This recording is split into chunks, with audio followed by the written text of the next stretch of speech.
bersama kita ketika kita sholat. Boleh sholat malam dikencengkan suaranya, dibolehkan.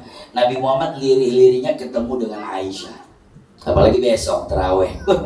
Terawih saya mau nanya dulu orang Aceh, 11 rakaat apa 23? 23. Alhamdulillah. Sini 11 ya? Aromlah berapa? 11 ya? Aromlah 11. Boleh 23. Boleh, yang gak boleh 2 rakaat cabut. Tuh gak ada mazhabnya tuh. Terawih nih, besok terawih sebagai oleh-oleh Isra Mi'raj. Saya mau tanya nih, kira-kira pengen imam yang cepat apa yang lama? Sampah Aceh ya, nggak di Aceh, nggak di Betawi. Kalau imam model begini nih, Bismillahirrahmanirrahim, Alhamdulillahirabbil alamin, Arrahmanirrahim, Maliki yaumiddin. Imam ini didoain semasjid. Sehat, jangan sakit-sakit, jangan izin. Jam 8 kelar terawih. Tapi kalau imam model begini nih, Allahu Akbar, Bismillahirrahmanirrahim, Alhamdulillah, mam. Israel cabut, 8:30 belum beres. Lah sholat main begituan. Kita ini bingung ya. Perintah sholat itu nggak tanggung-tanggung. Nabi diundang.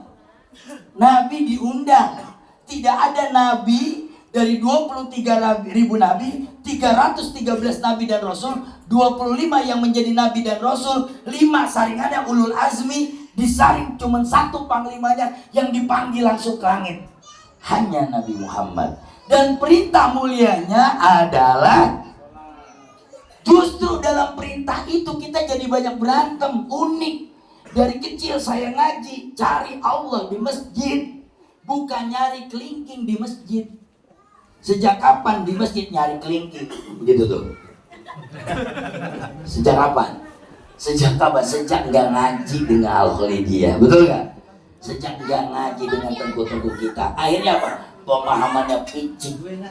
Karena pemahaman picik, sedikit hadis yang diterima seolah-olah hadisnya dia yang dibetulkan. Padahal kata Nabi, "Shollu kama ra'aitumuni usolli." Lihatlah kalian sebagaimana kalian melihat aku sholat, maka begitulah cara aku sholat. Banyak model sholatnya Nabi.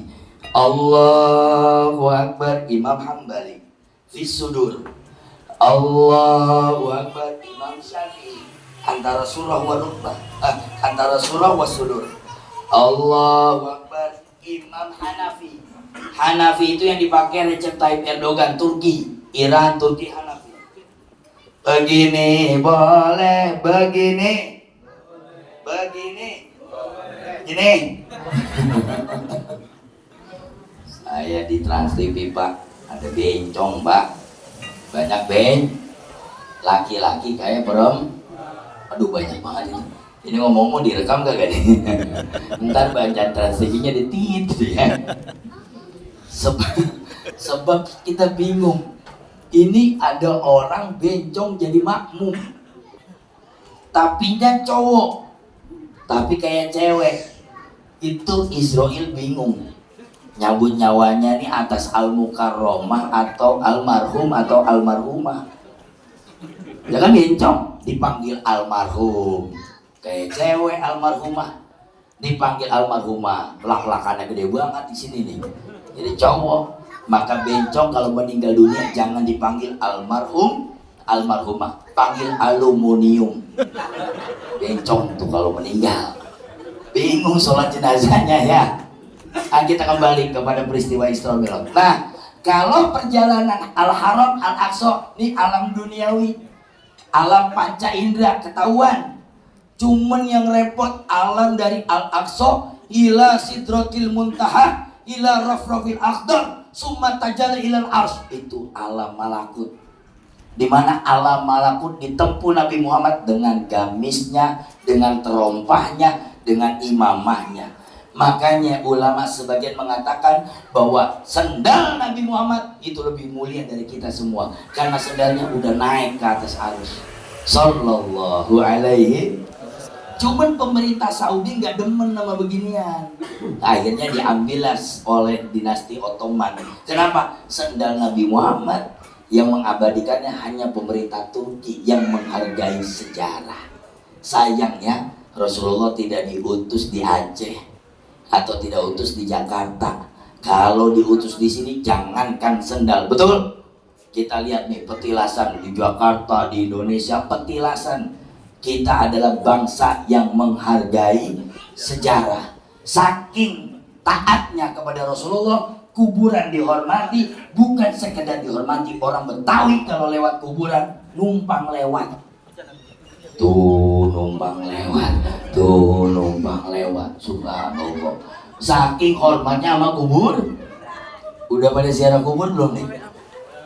Oh jauh ya, kubur orang tua jauh ya. Kalau mau ziarah kubur ada caranya. Yang pertama ucapkanlah salam. Assalamualaikum ya ahlal kubur. Satu, itu Muslim. Assalamualaikum ya ahlal diyar. Dua, Bukhari. Assalamualaikum ya dara qaumi muminin. Ada tiga. Mau pakai yang mana tuh salam kepada kuburan? Boleh. Ditanya Umar bin Khattab, ya Rasulullah, apakah mereka bisa menjawab salam kita? Ini kan kembali alam gaib. Dan Nabi Muhammad yang paling tahu berita tentang kegaiban. Apa katanya? Anta la tasma fima asma ya Umar. Kamu nggak lebih dengar dengan apa yang aku dengar. Wallahi ya Umar, demi Allah, kalau penduduk bumi dikasih tahu satu jeritan ahli kubur, mereka nggak akan sanggup makan selama 7 hari. Makanya dirahasiakan. Sehingga kita kalau ziarah kubur aman. Assalamualaikum ya ahlal kubur. Bayangin kalau bisa jawab. Assalamualaikum ya ahlal kubur. Waalaikumsalam. Kabur gak? Jangan tengku, saya juga paling dulu kabur. Dia takut. Kenapa dirahasiakan? Itu adalah kegaiban. Dan Nabi Muhammad ketemu para nabi. Nabi Nuh. Ini Nabi Muhammad sempat kemudian apa kalau bahasa kita galau. Ketika lihat Nabi Nuh 950 tahun umurnya. Ditanya kepada Jibril, Jibril, ayo hada ya, hada Nuh alaihissalam. Ini Nuh, kamu umur berapa umurnya Jibril? 950 tahun. Masya Allah. Maka Nabi Nuh umatnya nih, kalau umat Nabi Nuh maksiat 50 tahun, mancing 50 tahun, main domino 50 tahun, mabok 50 tahun, masih ada saldo tobat 650 tahun. Subhanallah. Itu yang bikin Nabi Muhammad iri.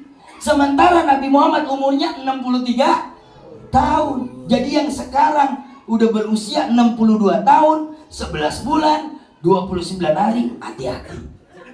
Jangan macem-macem, jangan-jangan besok sore ada yang 62 udah. Nah itu kemudian Nabi Muhammad minta kepada Allah, ya Rabb qad azama ala ummati wa wahada ala badani. Umat saya kunten-kunten orang Aceh umurnya pendek-pendek ya Rabb. Bagaimana mungkin akan bersaing dengan umat-umat terdahulu? Itulah maknanya Ramadan. Jadi korelasi Isra Mi'raj dengan Ramadan adalah Ramadan hadiah untuk umat Nabi Muhammad Sallallahu alaihi wasallam. Diturunin oleh Allah Lailatul Qadar. Ayo kita hitung yuk. Kan abang-abang suka ngitung nih. 1000 tahun kalau dibagi 12 berapa ya? Kurang lebih saya itu 82,5. Satu Lailatul Qadar berarti kita mendapatkan pahala 82 tahun. Andai kata kita, Bang, ya Allah, Bakar, alah Bu ya, hati-hati, biar mandilah. Mobil baru lagi Bang. Abang Umar, saya kebetulan suka khotib di Aromlah. Sampai di mana ada tuh tadi ya? 82. Abang suka ngaji, siapa sih namanya Bang? Kita suka ketemu. Hah? Yasar. Abang Yasar meninggal umur 60. Dapat 1 tahun Lailatul Qadar, maka masih ada saldo 20 tahun. Ya Allah, itu satu Lailatul Qadar. Bagaimana tiap tahun kita dapat Lailatul Qadar di 10 hari terakhir bulan Ramadan. Makanya jangan kalah sama Tanah Abang. Ya Bu, lempengan Tanah Abang 10 hari bulan Ramadan sibuk ke Tanah Abang. Bukannya jagain Lailatul Qadar ada di masjid, bukan di Tanah Abang. Sebagian kita menganggap sepele ibadah puasa itu adalah hadiah untuk umat Nabi Muhammad. Kalau ngitung umur kita sama amal mau masuk surga tipis. Coba kira-kira nih, kita umur 60 tahun, dosa kita 50 tahun, berbanding dengan 10 tahun kita mau masuk surga, tipis harapan. Tipis, nggak punya harapan kita masuk surga kalau pakai amal kita. Kalau nggak pakai orang dalam, pokoknya susah masuk surga. Cari orang dalamnya. Siapa? Nabi Muhammad Sallallahu Alaihi. Nah, kata beliau, taharru Lailatul Qadar. Ketika Isra Mi'raj, kalau begitu aku kasih tahu Jibril kepada orang Aceh, cari Lailatul. Emang ibadah puasa ini mantep, dahsyat. Famus shaim atyabu min ril mis yaumal qiyamah. Bau mulutnya orang berpuasa lebih indah dari minyak misik. Bau mulut orang berpuasa lebih wangi dari minyak misik. Belum pernah ada umat bau mulutnya dihargai minyak misik. Hanya umat Nabi Muhammad. Tapi nanti di akhirat, bukan di sini. Di sini masih bau naga. Jangan coba-coba. Bang, kata Ustaz Apip bau misik. Coba deh. Masih bau naga. Kata Nabi, inna fil jannati babun. Di dalam surga aku lihat ada pintu namanya Ar-Royan. Pintu apa namanya? Ar-Royan. La yadkhuluha illa shaim, tidak dimasuki kecuali orang yang berpuasa. Mana barcode-nya? Biar masuk, gampang. Dari mana nih? Dari Aceh. Dari rombongan Al-Khalidiyah. Sini. Mau masuk ya? Iya. Maaf. Misi masuk. Oh ya. Pak Haji, Pak Rizal masuk. Pak Habib masuk, ya enggak? Abang ini, wah buka puasa siang-siang, agak bau bangke dikit, nggak bisa masuk. Nah itu barcode-nya itu. Famuson kan kalau puasa mulut kita bau ya. Nah fatwa ulama udah denger belum? Tahun 2008 Jember memfatwakan boleh bagi bapak-bapak yang berjualan, mohon maaf, berjualan, pegawai bank, ketemu customer di sebuah ruangan, dibolehkan untuk menyegarkan mulutnya, sekedar dikerok sedikit atau berkumur sedikit, karena itu akan mengancam perusahaannya. Contoh, customer service, ada orang mau pinjam 5 miliar, datang customer service lagi puasa, ada yang bisa dibantu? Mau pinjam berapa? Kata Cina yang mau minjem, ini kok bang bau bangke ya. Maka dibolehkan sama bapak-bapak yang berdagang, ya mau beli apa? Maka dibolehkan, sekedar menyegarkan. Ingat, dibolehkannya cuma sampai wilayah mulut. Ibu-ibu mencicipi makanan boleh nggak? Boleh. Al-Imam Ibnu Abbas, sepupunya Nabi Muhammad, gak tanggung-tanggung. Saya kalau kasih contoh yang atas saja langsung. Kata Imam Ibnu Abbas, ya juzu li zauqit ta'ami, dibolehkan sekedar mencicipi makanan. Imam Malihun barangkali dia agak terasa asin. Dan ini kalau takjil kan banyak orang, betul nggak? Maka diambil sejumput. Sejumput itu 1 titik daripada sekedar rasain di ujung lidah. Kan keberasa dong. Jangan 1 mangkok atuh. Kayaknya kurang nih. Ya kurang terus. Itu famus shaim. Sampai dalam riwayat dikatakan naumus shaim ibadah, tidurnya orang puasa ibadah. Belum pernah ada umat tidurnya dinilai ibadah, belum pernah. Cuman Nabi Muhammad. Akhirnya orang Aceh tidur. Jangan mentang-mentang ibadah tidur. Saya punya murid Pak, tidur habis sahur bangun jam 4 sore. Bukan tidur, kata emaknya, latihan meninggal. Latihan meninggoy. Ya coba, habis sahur dia sahur nih, dia subuh, dia tidur dah. Nanti bangun jam 4 sore, 4:30 nyari gorengan, ketemu temennya. Indahnya Ramadan. Gimana indah, lu tinggal tidur indahnya Ramadan. Nanti orang begini nggak dapat pahala, tidur saja. Wasum tuhu tasbih. Orang puasa diemnya aja tasbih. Ini panca indera kita ini hati-hati. Apalagi sekarang. Saya lihat setan udah nggak ada di pohon gede. Setan udah gak dikober, setan ada di tangan kita, betul nggak? Tadi Pak Kiai bilang, Pak Ustadz bilang, masuk grup WA.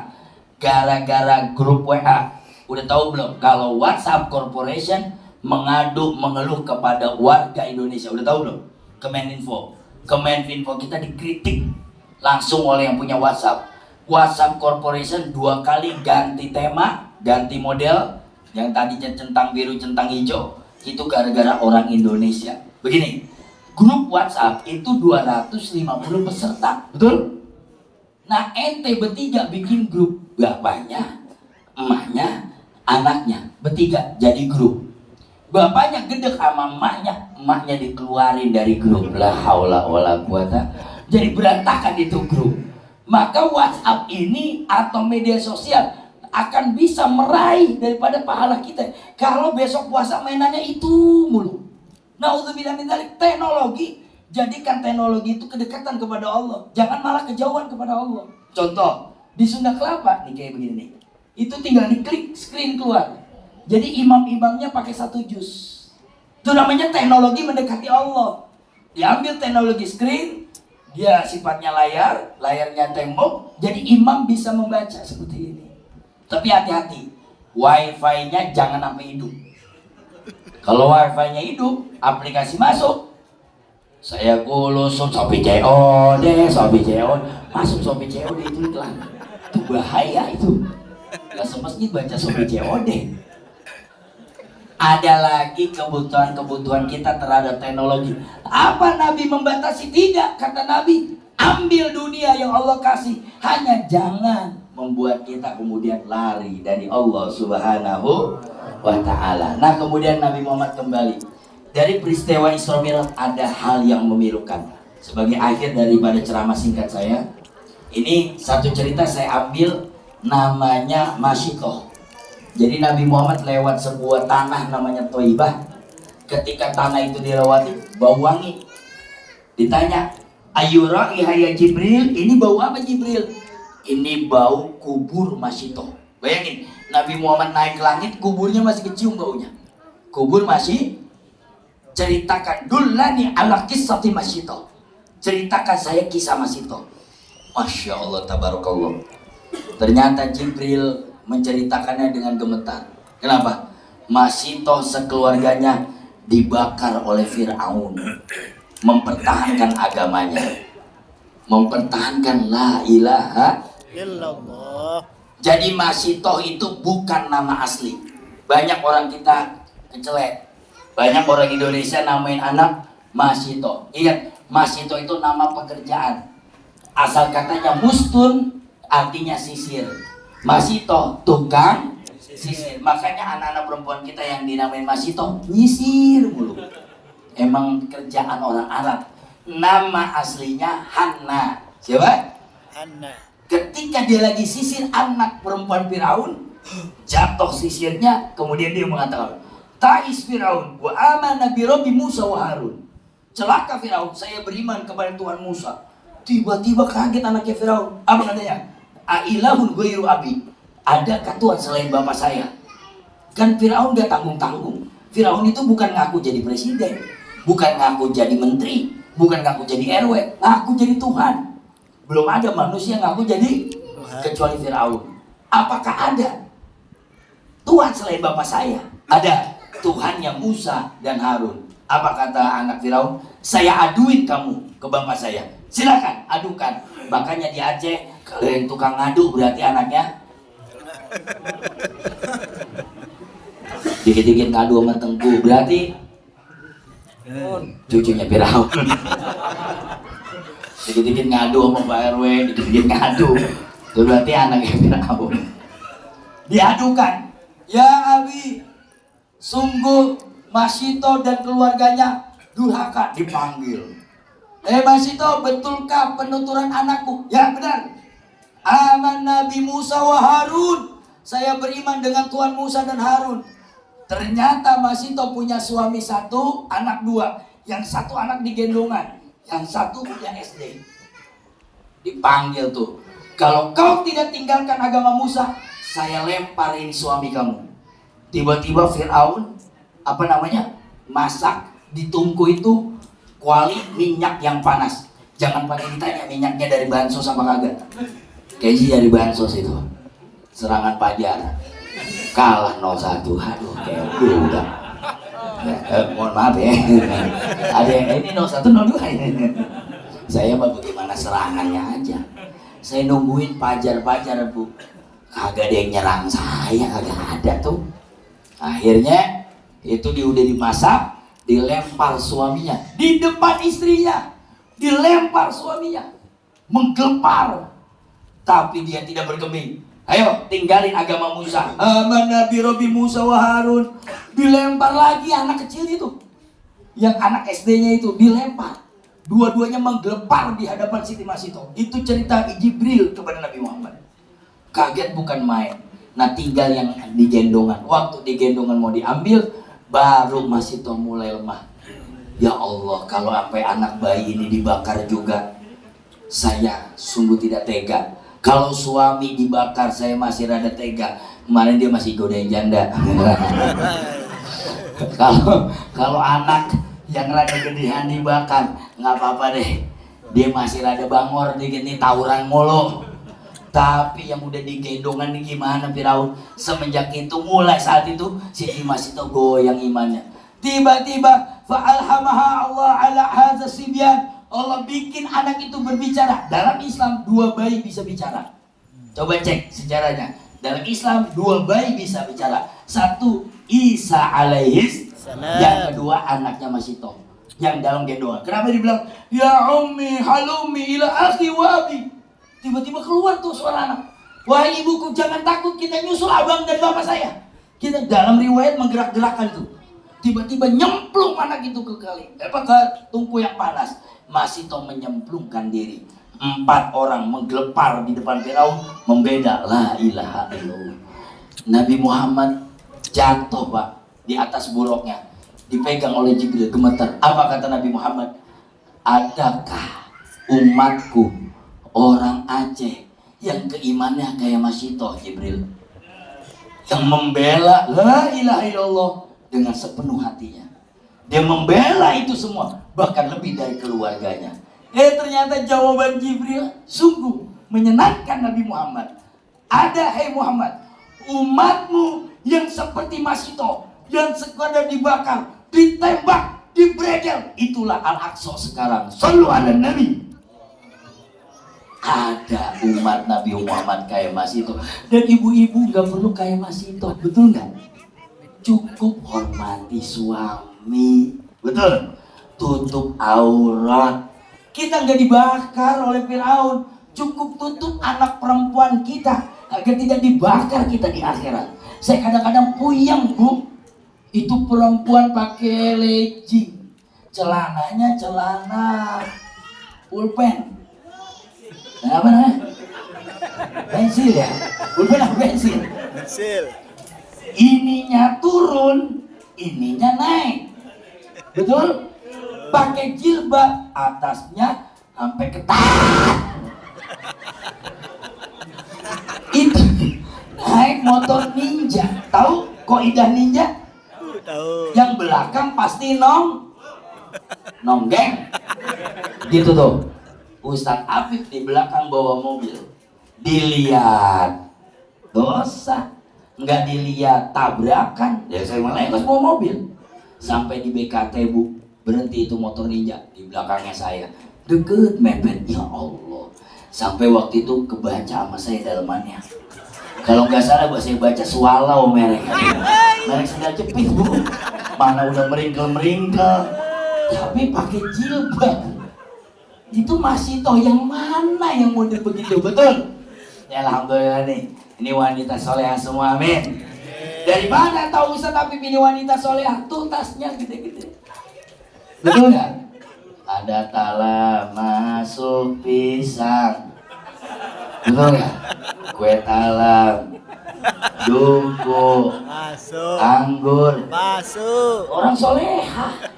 Orang soleha itu mikirin orang di rumah, dimasukin tas buat orang. Nih orang soleha emang kayak dia nih.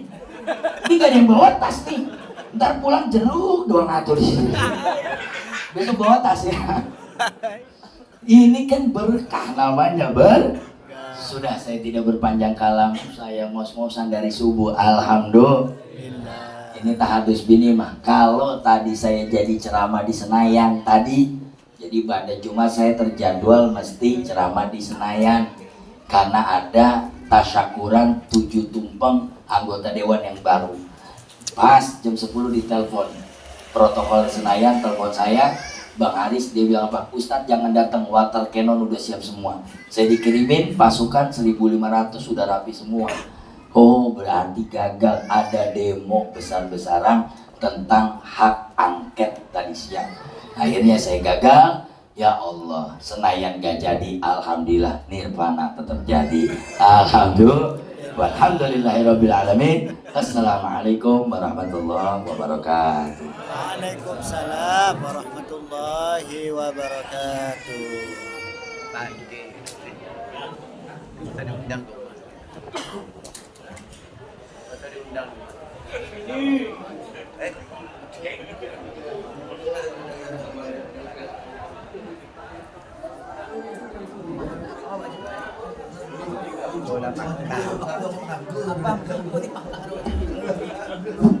Terima kasih kepada Ustadz Afifuddin yang telah memberikan tausiahnya. Mudah-mudahan kita yang hadir semua bisa meningkatkan ketakwaan kita kepada Allah, dan juga dengan peringatan Isra Mi'raj ini kita tahu berapa pentingnya sholat dan juga ketaatan kita kepada Allah Subhanahu wa Ta'ala.